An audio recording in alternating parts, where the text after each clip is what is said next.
In a world that feels loud, divided, and exhausted, it's easy to think kindness is weak, like it's optional, like it's extra, like it won't matter. But Proverbs treats kindness and unselfishness like something much stronger. Wisdom in action, not soft, not naive, powerful, because it changes what we become.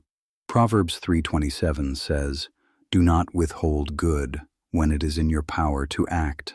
That's not complicated. It's not poetic. It's direct. If you can do good, do it.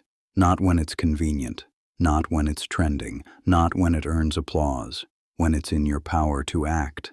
And one of the clearest ways we act is through generosity. Proverbs 11:25 says, "A generous person will prosper. Whoever refreshes others will be refreshed." Notice what it's saying. Generosity doesn't just help them. It changes you. A generous person becomes the kind of person that brings life into a room. They refresh people by encouragement, by help, by presence, by patience, by simple care. And Proverbs says that kind of life returns to you, not as a transaction, but as a truth. What you pour out shapes what you become. And Proverbs makes it even more personal. Proverbs 19:17 says, "Whoever is kind to the poor lends to the Lord." That verse is saying kindness isn't only social, it's spiritual. It's not just being nice. It's honoring God by honoring a person made in His image. When you treat someone with dignity who can't pay you back, when you see the overlooked, when you slow down, when you give without leverage, that's love with clean hands. And here's where unselfishness gets real. Unselfishness isn't only about money. It's about attention. It's about patience. It's about how we speak when we're irritated, pressured, or tired.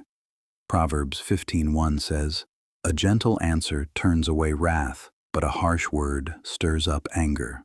That's one sentence, but it can change a whole relationship. A harsh word is easy, it's quick, it's satisfying for a second, but it stirs up anger, like throwing gasoline on a spark. A gentle answer takes strength. It doesn't mean you avoid truth. It means you refuse to become cruel. It means you care more about peace than winning. And that's kindness. Kindness is not pretending everything is fine. Kindness is choosing a tone that builds a bridge, not a battlefield.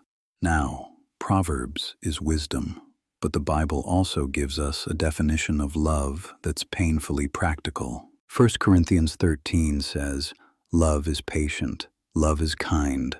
It is not self-seeking, not self-seeking." That phrase is a mirror, because so much of what breaks families, friendships, and communities is self-seeking. My comfort first, my pride first, my revenge first, my right first. But love asks a different question. What does the other person need in this moment? Not what gets me the last word, not what proves I'm right.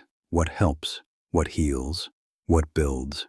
And that leads us to one of the clearest unselfishness passages in the New Testament. Philippians 2 says, "In humility value others above yourselves, not looking to your own interests, but to the interests of the others." That doesn't mean you become a doormat. It means you become a servant-hearted person with boundaries and courage. You stop living like the world is a competition for attention, and you start living like people matter more than ego. So what does this look like in real life? It looks like checking on someone who's quiet. It looks like helping without posting it. It looks like forgiving slower than your anger wants to. It looks like listening without planning your comeback. It looks like giving someone the benefit of the doubt. It looks like returning good when the world demands payback. And when you do that, you become proof that joy isn't dead, because the world is starving for unselfish people. People who refresh others. People who don't withhold good when they can act. People who answer gently when the temperature rises. So today, here's a simple prayer in the language of Proverbs. Lord, make me wise enough to be kind. Make me strong enough to be gentle. Make me unselfish enough to refresh someone else. And let that kindness rebuild what the world keeps tearing down. Amen.